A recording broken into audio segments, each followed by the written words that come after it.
이제 22번째 다문화 카페교회 하나님께 예배하는 설교 말씀 드리겠습니다. 이거 말씀 시편 148편부터 150편 말씀. 시편이 어디가 제일 마지막이죠?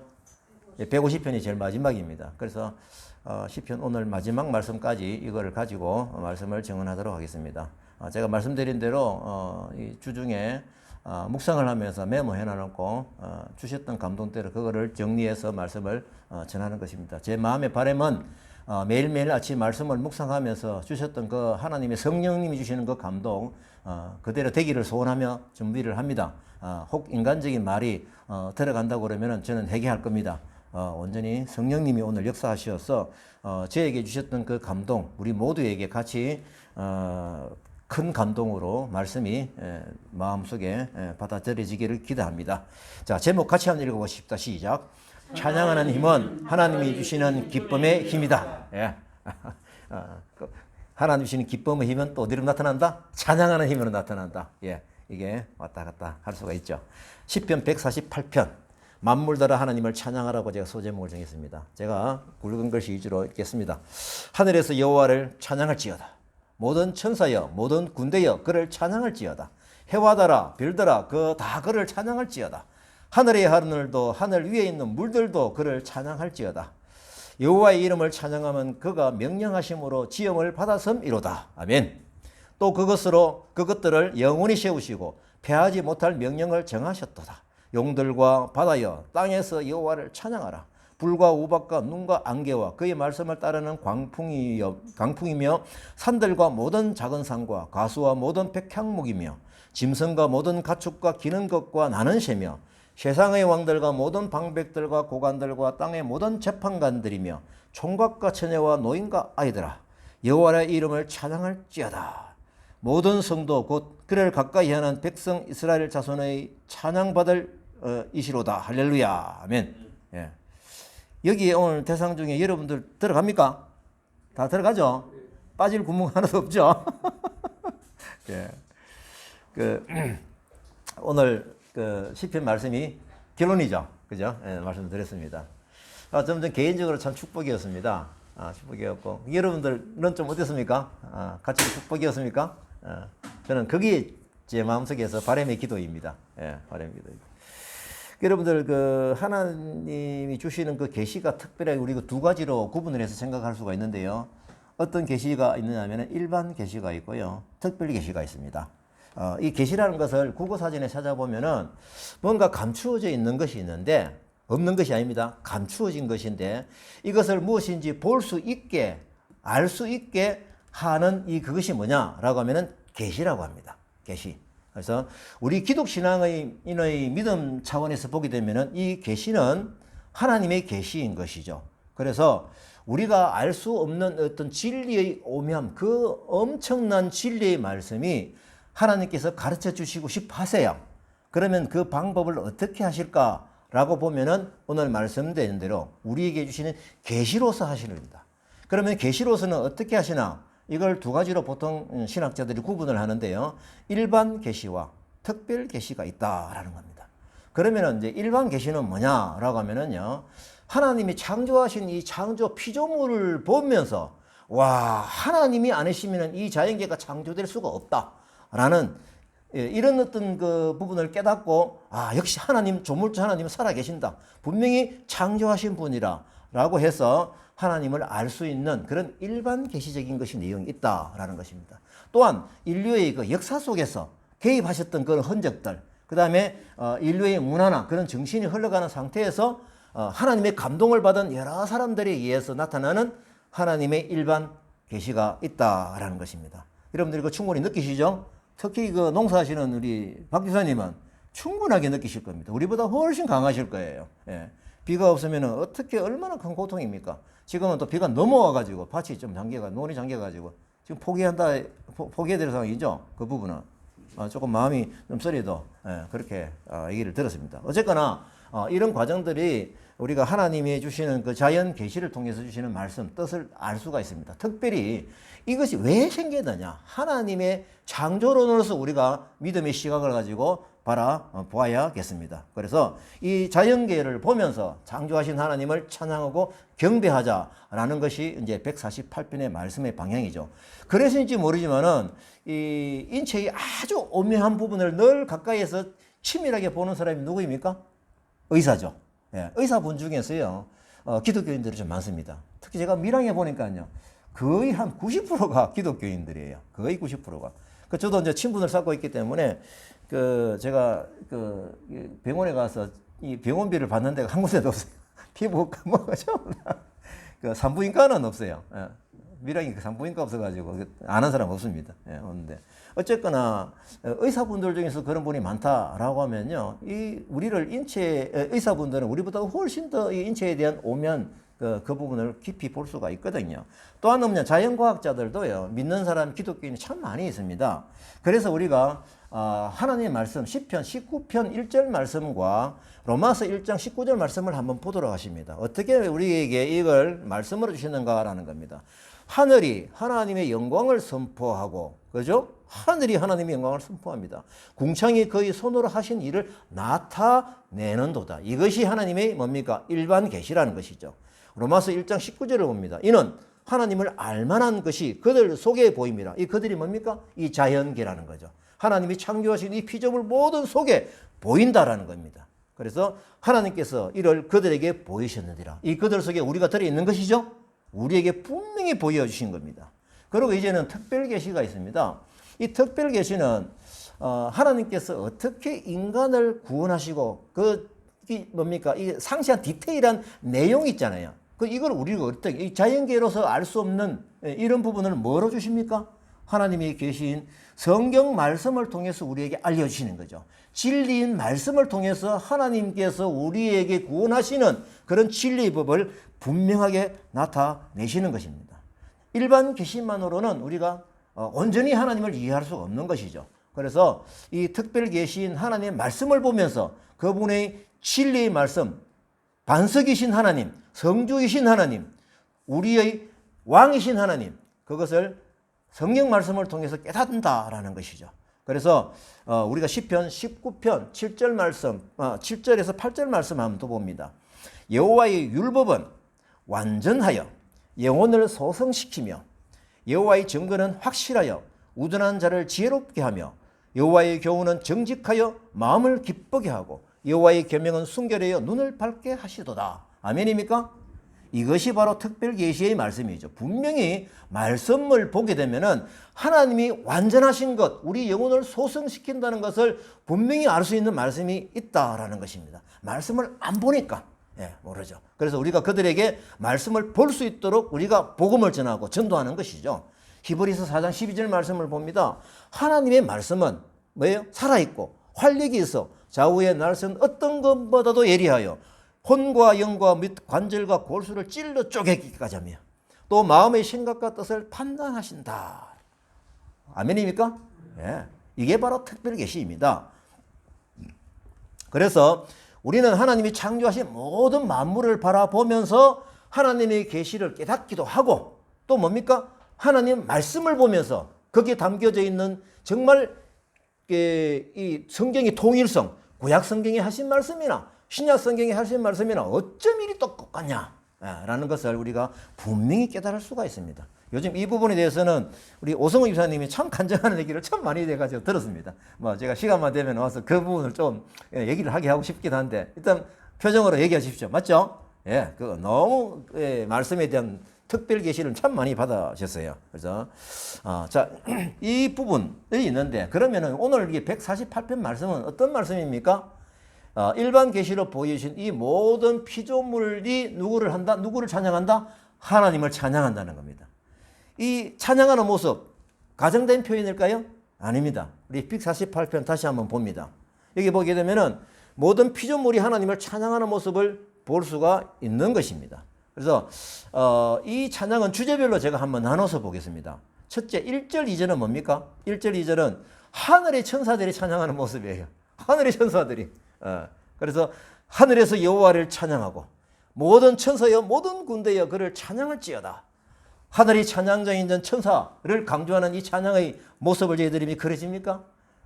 우리가 천국 가면은 이 하늘의 천사들하고 같이 찬양대에 앉아가지고 하나님을 찬양하게 될 것입니다. 아멘입니까? 예. 그래서 여호와 보좌를 둘러서서 하나님의 뜻을 수행하는 그 천사의 존재들, 이 천사들이 하나님을 찬양하는 모습을 그리고 있습니다. 얼마나 멋집니까? 그 다음에 3절부터 6절 말씀을 봅니다. 뭡니까? 아까 말씀드렸던 일반 계시에서 보여줬던 이 태양계가 하나님을 찬양합니다. 해와 달아 별들아 그를 찬양하여라. 하늘의 하늘도 하늘 위에 물들도 그를 찬양할지어다. 하늘에 물 있죠? 여호와의 이름을 찬양하면 그가 명령하심으로 지음을 받았다. 그래서 패하지 못할 명령을 정하셨다. 이 말씀이 보면은 하늘의 태양계가 하나님을 찬양한다. 우리 한국 사람은요, 하늘이 한 개로 알고 있어요. 그냥 하늘. 한 개로 그냥 구분하고 있는데, 제가 이지웅 목사님의 요한계시록을 들어보니까요, 히브리인들은 하늘을 3계층으로 보고 있답니다. 다시 말해, 아까 전에 1절, 2절에서 봤던 하늘의 천사들이 있는 그 하늘. 그 다음에 뭡니까? 어떤 게 있냐면은 태양계가 있는, 그러니까 3절부터 6절까지 이 태양계, 하늘의 별들과 태양들이 있는 그 하늘. 그 다음에 또 어떤 하늘? 새가 날아다니는, 구름이 보이잖아요? 이런 어떤 하늘, 삼청천으로 본 거예요. 이 사람들은 그렇게 알고 있습니다. 그래서 이 숫자 3은 하늘을 상징합니다. 하늘은, 우리가 하나님 가면은 하나라는 의미가 있잖아요. 그것처럼, 이 히브리인들은 하늘을 가면은 3이라고 보는 거예요. 그래서 7절에서 10절은 또 누굽니까? 자연 피조물이 하나님을 찬양합니다. 자연 피조물. 여기 이제 새도 있죠? 여기 보게 되면요, 뭐, 바다여, 땅이여, 여호와를 찬양하라. 불과 오박과 눈과 안개와 그 말씀을 따르는 강풍. 이런 것까지도 하나님을 찬양한다. 짐승과 모든 가축과 기는 것과 나는 새며. 모든 생물들이 또한 우박이나 번개가 치는 현상이라 할지라도 우리는 그것을 뭡니까? 변환시켜서, 어떻게 변하냐? 하나님을 찬양하는 변환시켜서 소리를 들으면 얼마나 감사할까요? 왜? 번개도 하나님이 창조하셨으니까 그렇습니다. 그래서 그들은 번개든 우박이든 비든 충실히 하나님의 임무를 수행하고 있다라는 것입니다. 이 자연의 찬양 소리의 의미 분명합니다. 저는 비 올 때에 어릴 때 제가 양철 지붕 있는 집에서 살아가지고요. 그 비 올 때마다 소리가 다다다다다 소리가 너무 어릴 때 느낌이 참 좋았어요. 그래 요즘도 비 오는 참 좋아하는데 제가 여기 주변에도 양철을 갖다 놓고 싶었어요. 비 소리가 좀 잘 안 들리잖아요. 뭐 이 방음도 잘 돼가지고. 그래서 이제 그런 마음이 있는데 결국 그게 뭘까라고 하면 제 마음 속에서 비 소리도 참 찬양하는 소리구나. 이런 마음이 제게 있는 것 같습니다. 그리고 또 보면은요, 이게 소개된 동물들 보게 되면은요, 천박한 환경에서 또 열등한 방식으로 살고 있는 식물까지도 거론을 했어요. 이들도 뭐예요? 하나님을 찬양하는 일선에 들어있다라는 것입니다. 자, 오늘 제가 이 말씀을 드리면서 아까 전에 하늘을 히브리인들은 3이라고 말씀을 드렸는데, 3을 생각한다 말씀을 드렸는데, 이 말씀을 드리는 게 제가 숫자에 대해서 조금 들은 것을 말씀을 좀 드리도록 하겠습니다. 성경에 숫자가 많이 나오는 숫자가 어떤 숫자가 있습니까? 7이 있고, 또 어떤 게 있어요? 유군사님? 어떤 숫자가 많이 나오죠? 12. 예, 12가 많이 나옵니다. 히브리인들은요, 하늘을 3이라고 보고 이 땅을 4로 보는 거예요. 뭐냐면은 동서남북. 네 방향을 해가지고 4로 표현을 한답니다. 자, 그러면 우리가 어린아이들 때, 야, 너 얼마나 좋아하면 어때요? 하늘 땅만큼 좋다, 이게. 하늘 땅만큼. 그 히브리인들이 만약에 이걸 응용을 하게 되면은 그 숫자가 뭐냐라는 겁니다. 하늘 3과 땅이 뭡니까? 4인 거예요. 그래서 7인 거예요. 그걸 더하면 7이니까 이 히브리는 7을 너무너무 좋아해요. 하늘 땅만큼 하나님 좋습니다. 뭐 이런 개념이죠. 자, 그러면은 하늘과 땅의 결합하여 완벽한 숫자가 되는 건데, 요한계시록에 7이라는 숫자가 많이 나오죠? 7교회. 또 뭐 있습니까? 7인, 7대적, 7나팔. 이렇게 모두 다 7인 거예요. 그러면은 그 당시 교회는 정말 7개밖에 없었느냐 이겁니다. 그렇지 않습니다. 어떻게 보면 이 일부러 성경에서 맞춘 수이다라는 느낌이 온다. 이건 제 얘기가 아니고요. 이지용 목사님이 얘기입니다. 다시 말하면은 이런 과정을 통해서 메시지를 주기 위한 것이다 이거죠. 하늘과 땅의 모든 권세로서 이를 다스리시는 하나님의 방법이지 않느냐라는 겁니다. 자, 그러면은 12도 참 많이 나오는데 12는 뭐냐라는 겁니다. 하늘과 땅을 강조하다 보면 어떻게 돼요? 자, 산수입니다. 3 곱하기 4가 뭡니까? 12인 거예요. 예. 그러니까 강조하는 거죠. 그러니까 이 12는 우리가 성경에서 많이 나오죠. 어떤 게 어디 나옵니까? 지파, 12지파. 또 뭡니까? 예수님의 제자, 12제자. 또 있어요. 뭐예요? 12명의 사사. 예. 사사는 보면 사무엘도 사사로 들어가기 때문에 사실은 그 카운터가 13명, 14명 할 수도 있는데 12명으로 딱 한정하는 거예요. 자, 그래서 이 10이라는 것도 결국 뭐냐면은 강조된 거죠. 다시 말하면 하나님이 창조하신 이 대양계와 그 다음에 이 피조물, 이 자연 세계가 하나님의 눈으로 충만한 것을 말하는 겁니다. 그래서 구약 시대 때에 구원받은 하나님의 백성을 10이라고 보는 거예요. 신약 시대 때에 구원받은 하나님의 백성을 또 10이라고 보는 거예요. 온전한 숫자죠. 많은 숫자입니다. 자, 그러면은 구약과 신약에 같이 구원받은 숫자를 같이 하면 어떻게 될까요? 12 더하기 12 해가지고 24가 나오는 거예요. 자, 그러면은 또 이것을 더 강조하면 아까 전에 곱하기라고 그랬죠. 자, 산수 실력입니다. 12 곱하기 12가 뭐예요? 144. 계산이 됩니까? 144입니다. 계산기 닫지 마시고. 144인 거예요.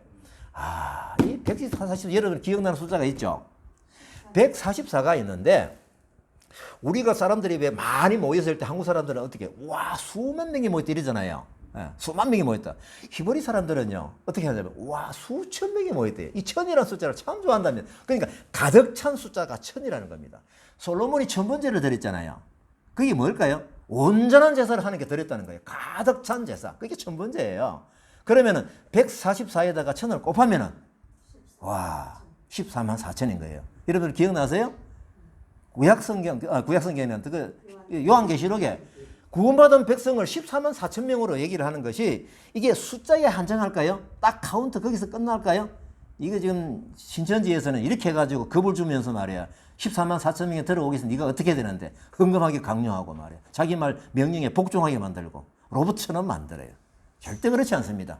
하나님 이 백성들 구원받은 백성들 이 완전한 숫자 하나님이 얼마나 기다리시는 이 14만 4천 명 하는 그닥한 이 하나님의 구원받은 백성들 그걸 이게 14만 4천 명이라고 하는 것이죠. 제가 참고로 말씀을 드렸고요. 자 이제 11절부터 봅니다. 11절부터 보니까요. 이제 누가 찬양을 해요? 만물을 지으신 만물이 하나님 찬양을 하는 거예요. 피조물이 찬양을 하는 거예요. 여기 보면 새돌도 있고 짐승도 있고 뭐 인간도 들어있죠. 만물이 인간도 들어있는 거예요. 그러면 우리가 창세기 1장 28절을 봅니다. 이 피조물인 상황과 우리 인간과 어떻게 우리에게 창조를 하셨는지 하나님의 마음을 보자라는 겁니다. 그들에게 복을 주시며 하나님이 그들에게 이르시되 같이 합니다. 시작. 생육하고 번성하여 땅에 충만하라. 땅을 정복하라. 바다의 물고기와 하늘의 새와 땅에 움직이는 모든 생물을 다스리라. 이게요 하나님께서 이 세상을 창조하시고 왕이신 하나님께서 우리 인간에게 왕권을 위임하신 것이죠.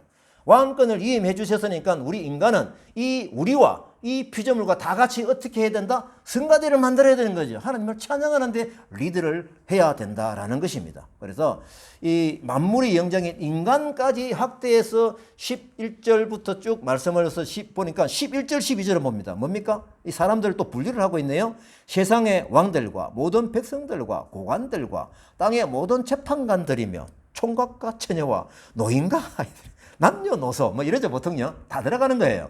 결국 통치자는 비록 그들이 법을 집행하는 권위를 가졌다 하더라도 뭡니까? 역시 그 땅에 의해 존재한다는 사실. 그죠?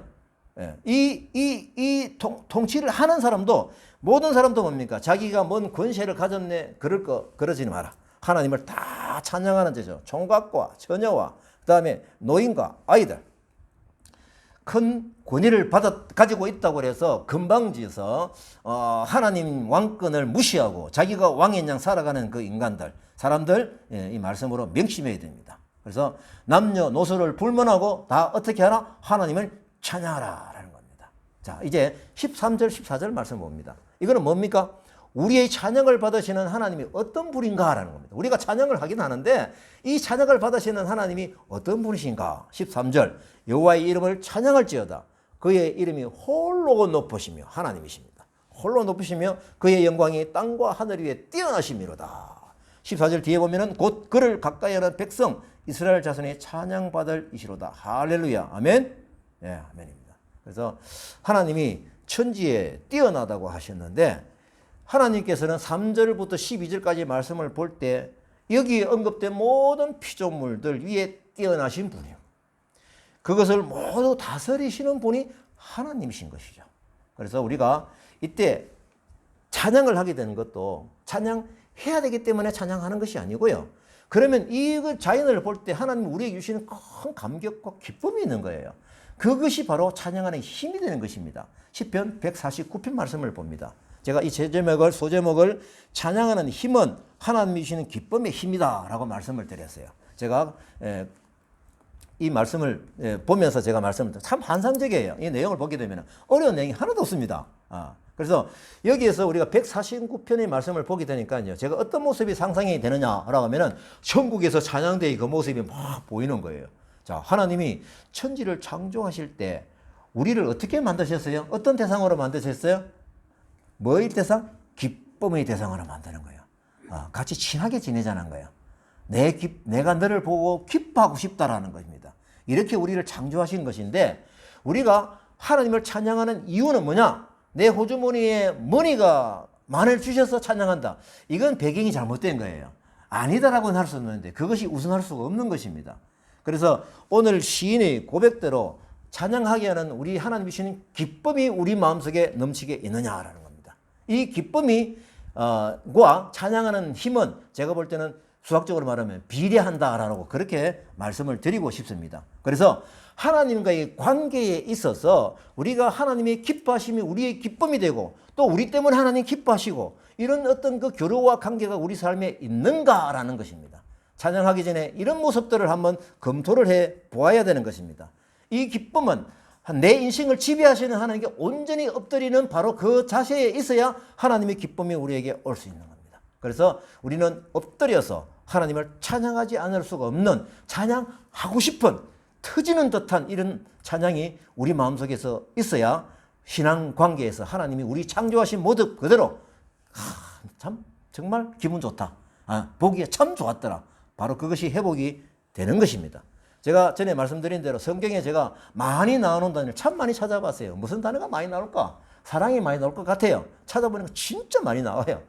믿음, 소망 이것보다 탑이 훨씬 많아요. 사랑이. 그런데 이 사랑이 540몇 개 줄인데요. 740몇 개 줄만큼 나오는 단어가 있더라고요. 그게 기쁨입니다. 제가 이 기쁨 단어를 왜 검색을 해봤냐면요. 기쁨, 즐거움, 희락 다 똑같은 거잖아요. 왜 찾아봤냐면은 이상하게 성경을 보니까 그게 굉장히 많이 나오고 하나님 말씀 속에서 특별 계시에서 이걸 굉장히 강조하는 것을 제가 많이 깨달았거든요. 야, 이거 한번 보자. 그래서 제가 찾아봤습니다. 특히 제가 2000년도 요한복음 15장 말씀을 묵상을 하면서 결정적으로 이 포도나무 이 열매가 무엇인지를 알게 하시는데 그것이 하나님이 우리 인생에게 주시는 기쁨이더라고요. 그래서 열매가 없으면은 이 기쁨이 없으면은 가지를 잘라버리신대요. 그만큼 우리가 하나님과의 관계에서 이 기쁨은요 선택이 아니에요. 신앙생활 잘하는 사람이 가지는 그런 영역이 아니라는 겁니다. 믿는 사람이 가지가 포도나무에 붙어 있기만 하면은 열매를 맺게 되어 있는데 그 열매가 뭐냐? 내가 이것을 너희에게 이르면 내 기쁨이 너희 안에서 내 기쁨이 충만하게 하려 합니다. 이게 하나님의 소원인 거예요. 소원. 그러면은 이 기쁨의 양이 어떤 힘을 만들 수 있다? 찬양하는 힘을 만들 수가 있다는 겁니다. 이 기쁨이 성화되어지는 것이 바로 찬양의 우리가 힘이 된다라는 것이죠. 자, 이제 6절부터 보게 됩니다. 보게 되면 분위기가 조금 달라져요. 입으로는 찬양하는데 잘 보십시오. 손에 두 날 가진 칼이 있어요. 분위기가 좀 달라요. 그죠? 칼이 있는 거예요. 이거 왜 이렇지? 뭐죠? 제가 이 말씀을 깊이 묵상을 하면서 이게 뭐지? 생각해보면 떠오르는 스토리가 하나 기억이 나는 거예요. 여러분들 기억나는 구약 성경에 누가 생각이 납니까? 예, 찬양하고 그 다음에 칼을 쥐가지고 하나님이 일을 하면서 또 적군이 쳐들어오는 것 때문에 느헤미야 성벽 재건입니다. 예, 그 느헤미야서 보면 정말 감동을 받아요. 느헤미야가 성벽 재건을 위해서 사명을 갖고 총독 자격으로 이스라엘 땅에 갔잖아요. 그러면 왜 갔을까요? 성벽이 무너져가지고 딴 오랑캐가 쳐들어오고 너무너무 마음이 괴로운 거예요. 그래가지고 자기가 그 총독 자격으로 좀 보내달라 해가지고 그 발령을 받아가 가잖아요. 거기 가서 일을 하다 보니까요. 그 주변의 사람들이 얼마나 괴롭히는지 평소에 괴롭힌 대로 공격하는 거예요. 그러니까 이 느헤미야가 어떻게 합니까? 한 손에는 칼을 들고 한 손에는 삽을 들고 이렇게 합니다. 절반은 뭡니까? 일을 하게 하고 또 절반은 이 갑옷을 입게 해가지고요. 그들을 방어하게 하고 그리고 또 일하는 사람도 창갑, 이 방패, 활을 가지고 일을 하게 하는 그런 부분을 했습니다. 그러면서 속전속결을 해야 되기 때문에 이것을 막 그냥 1구역, 2구간, 3구간, 4구간 우리가 지하철 건설할 때 막 구간 쪼개듯이 느헤미야 지하철 공사하는 사람들하고 느헤미야한테 아마 그 지혜를 받았을 것 같아요. 예. 왜? 지하철 공사하는 사람들 그렇게 막 구간 쪼개서 하잖아요. 느헤미야가 그렇게 공사를 해가지고 단기간 내에 제가 숫자를 기억했는데 지금 내가 잊어먹었어요. 하여튼 단기간 성벽 재건을 완공을 하게 됩니다. 그래서 시편 기자는 찬양을 하는 이 상황에서 뭐가 있을 수 있다? 믿지 않는 자들이 이방 세력이 사탄의 세력이 찬양함을 뭐 한다? 방해할 수 있다. 이거 바로 이거예요. 그럼 이 상황에서 우리가 어떻게 해야 되느냐? 포기를 해야 되느냐? 아니라는 거죠. 찬양을 하면서 손에 칼을 쥐고 이 모습을 우리가 얘기하는 거예요. 그래서 하나님은 그들의 왕을 사슬과 철고랑으로 결박을 한다는 거예요.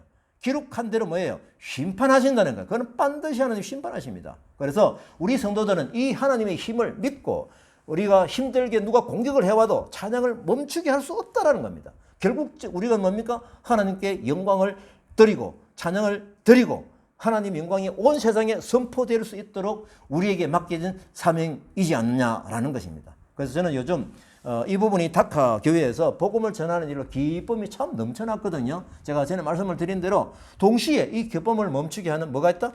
태클이 들어간 거죠. 이 태클이 뭐냐요? 뭐라고 그럴까요? 이거 축구에서 말하면요, 바로 레드카드입니다. 그 북한에서 우리나라 사람 가가지고 그때 무관중으로 했을 때 한 있잖아요, 그거 똑같아요. 이유가 없어요. 이유가. 그래서 우리가 이 복음의 잔치로 인한 기쁨이 이 폭력으로 해서 멈춰질 수가 없다. 그 지난 어제 토요일은 이제 저 사람들 그렇게 공격을 해도 이제는 우리 청년들이 여기 가자 들어오자 떳떳하게 들어오자. 그 와서 어제 이게 그 2시 반에 와가지고 같이 또 이제 전도 공부하고 또 복음 전하러 나가고 그랬었던 것입니다. 그래서 하나님께서 분명히 이것을 지켜보고 계십니다. 아멘입니까? 아멘입니다. 그래서 우리가 이것을 그 마음이 강하게 들어있으면은 우리는 한 손에 칼을 든다는 게 뭘까요? 기도하는 거죠. 기도하는 겁니다. 미사일로 막 그냥 쏘아대야죠. 그 다음에 뭡니까? 한 손으로는 찬양을 하는 것이죠. 자, 이제 시편 150편. 시편이 마지막이면서 시편의 결론입니다. 어려운 내용 하나도 없습니다. 제가 설명을 드릴 이유도 하나도 없어요. 똑같아요. 제가 한 달간 보니까 한 달간 좀 있더라고요. 시편 127편부터 150편까지 보면서 창조주 하나님을 참 많이 생각했습니다. 우리가 이 성경만 보십시오. 제가 말씀을 드려야 않습니다. 그래서 태초에 하나님이 뭡니까? 천지를 창조하시는. 한번 해봅니다. 시작. 태초에 하나님이 천지를 창조하시니라. 이 말씀을 우리가 진실로 믿는다면은 우리 인생은 시편 127편부터 쭉 흘러오면서 하나님을 찬양하지 않을 수가 없다. 그리고 구체적으로 우리가 어떻게 하지 잘 모르는 분을 위해서 시편 기자가 이렇게 또렷하게 기록을 해서 특별 계시를 우리에게 주신 것이죠. 자, 그러면은 우리가 찬양은 예배 전에 찬양하고 또 우리가 기도회 때 모여가 찬양하고 그 시간만이 찬양입니까? 저는 아니라고 봅니다. 어떤 것이 찬양이냐? 하나님이 기뻐하시는 찬양은 사역 중에서도 나타납니다. 우리가 복음을 들고 나가서 그들에게 복음을 전하고자 하는 그런 발걸음에서도 하나님을 찬양하는 찬양함이 거기에 들어있는 것이죠. 또한 하나님의 뜻을 순종하고 무릎을 꿇고 기도하는 그 자세도 하나님께 찬양하는 것입니다. 그리고 감사 기도도 그렇습니다. 어려움을 이겨나가는 그 기도를 할 때 하나님을 바로 찬양하는 모습인 것입니다. 그래서 우리 모두는 이 모든 것을 포함해서 포괄적으로 하나님께 찬양하는 기쁜 성도가 되십시다. 아멘입니까? 예. 그래서 시편 148편에 뭡니까? 만물들아 하나님을 찬양하라 그랬잖아요. 그래서 이 말씀이 정말 우리의 고백이 되어지는 그런 말씀이었으면 좋겠습니다. 그래서 제가 시편 전체 150편까지 말씀을 이제 마무리하면서 결론적으로 창세기 1장 1절 말씀을 조금 자세히 살펴보도록 하겠습니다. 이 부분의 메시지는 제가 교재를 선택하고 있는 박찬호 선교사님이 이 부분을 교재를 만들어 주셨는데 거기 내용의 설명이 참 너무 고맙게 잘 되어 있습니다. 그래서 이게 우리가 창세기 1장 1절 안에 이렇게 많은 뜻이 들어있구나 라는 것을 알게 되었는데 그것을 좀 여러분들이 마지막 이 시편 설계를 마무리하면서 같이 나누도록 하겠습니다. 자, 여기에서 제가 말씀드린 대로 특별 계시란 말씀을 드렸잖아요. 그래서 첫째 창세기 1장 1절 말씀에 보게 되면은 태초에라는 말로 시작이 되잖아요. 그러면은 이 시작을 하신 분은 누구이냐라고 하면은 하나님은 어떤 분이냐라고 하면 하나님은 아버지 하나님이라는 겁니다. 아버지. 그래서 그래서 그리스도인들은 뭡니까? 하나님 아버지 그러시는 거죠. 예. 그래서 우리가 이 아버지가 시작하신 이 부분에 하나님 창세기 1장 1절 말씀이 거기에 들어있다라는 것입니다. 첫째, 하나님은 아버지시다. 그 다음에 두 번째 우리가 살펴보면 하나님은 주이시다. 왜? 천지를 창조하셨잖아요. 자, 그러면은 이 모든 천지를 창조하신 소유주가 누구입니까? 누가 소유주입니까? 하나님이죠.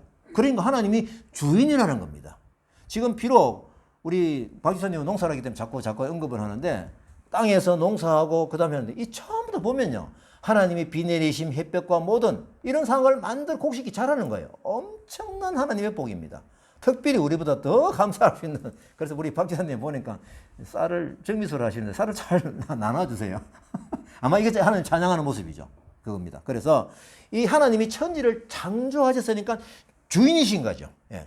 이 주인의 자리를 우리가 막 그냥 겁대가리 없이 들락가락 그러면 안 되는 겁니다. 예. 분명히 이걸 인정하자라는 겁니다. 그래서 모든 열방의 주인이신 분이 누구시다? 하나님이시다. 그래서 만물들이 하나님을 찬양하게 하는 것이죠. 세 번째 봅니다. 천지를 창조하셨다. 하나님은 창조하시고 나서 그냥 그대로 내버려 두셨나요? 아닙니다. 왕이신 하나님께서 다스리시는 거죠. 그 왕권을 우리 인간에게 위임해 주가지고 다스리게 하는 것이죠.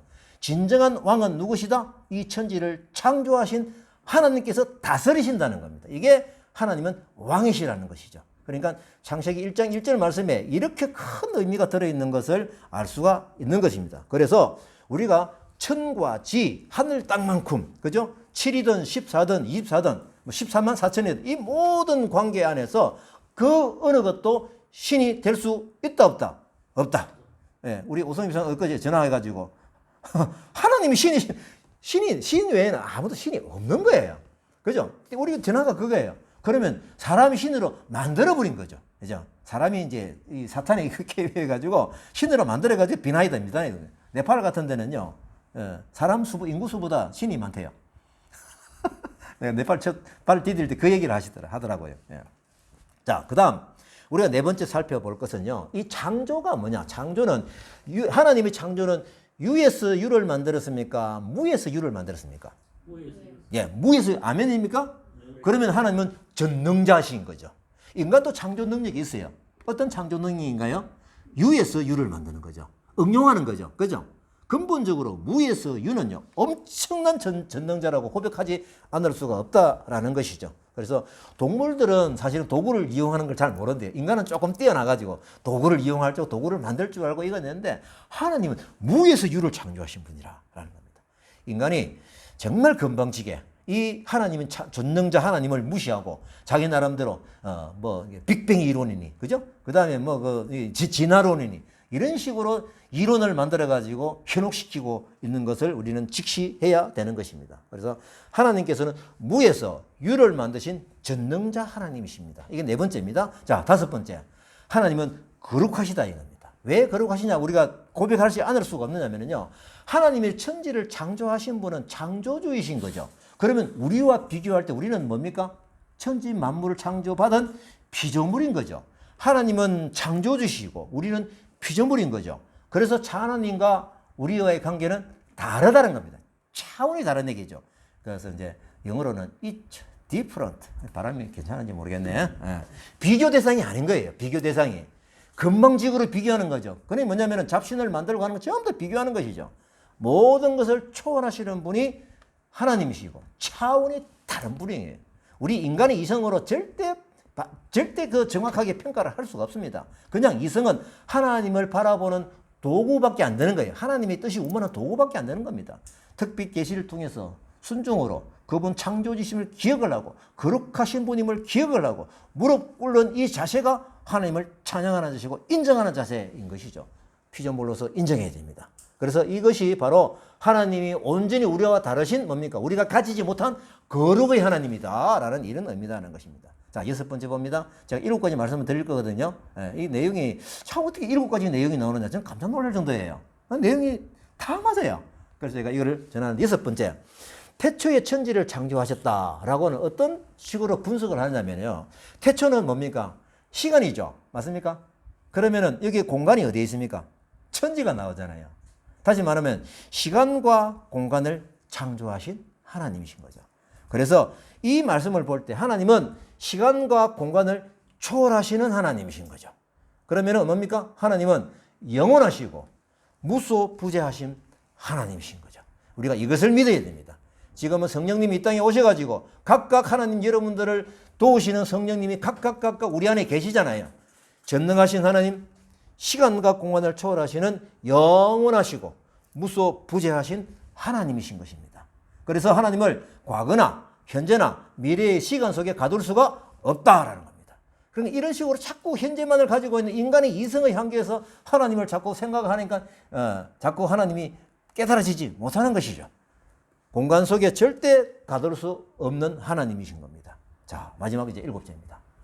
자, 하나님은 이 세상을 창조하실 때 아무렇게 창조하셨다. 1번. 목적과 계획을 가지고 창조하셨다. 2번이죠. 하나님은 뚜렷한 목적과 계획을 가지고 지혜로서 창조하신 거예요. 그래서 하나님은 뭡니까? 전지하신 하나님. 이렇게 되는 거죠. 앞에는 전능하신 하나님 놓고 이거는 전지하신 하나님인 겁니다. 그래서 하나님이 창조하실 때 똑같이 달라붙는 문장이 뭡니까? 보시기에 좋았더라. 이 보시기에 좋았다라는 건요. 하나님께서 목적하신 바대로 참 잘 만들어졌다. 바로 그 뜻입니다. 그래서 반복해서 이 말씀을 보실 때 하나님은 정말 목적과 계획을 가지고 정말 지혜를 가지고 이 세상을 창조하신 하나님. 그래서 우리가 하나님을 찬양합니다. 이렇게 되는 것이죠. 그래서 우리가 이제 기도를 이제 하게 될 텐데요. 우리가 계속 기도하는 것이 있죠. 땅이 1장 2절 있죠. 잠깐만요. 땅이 2절, 1장 2절 뭡니까? 땅이 혼돈하고 공하고 흑암이 깊음 위에 있는 이게 태초 전의 상황인 것이죠. 하나님께서 이 수면 위에 운행하시는 하나님의 영 이걸 우리가 볼 수 있어야 됩니다. 그래서 우리가 이 수면을 운행하시는 이 하나님께 기도하는데 특별히 요즘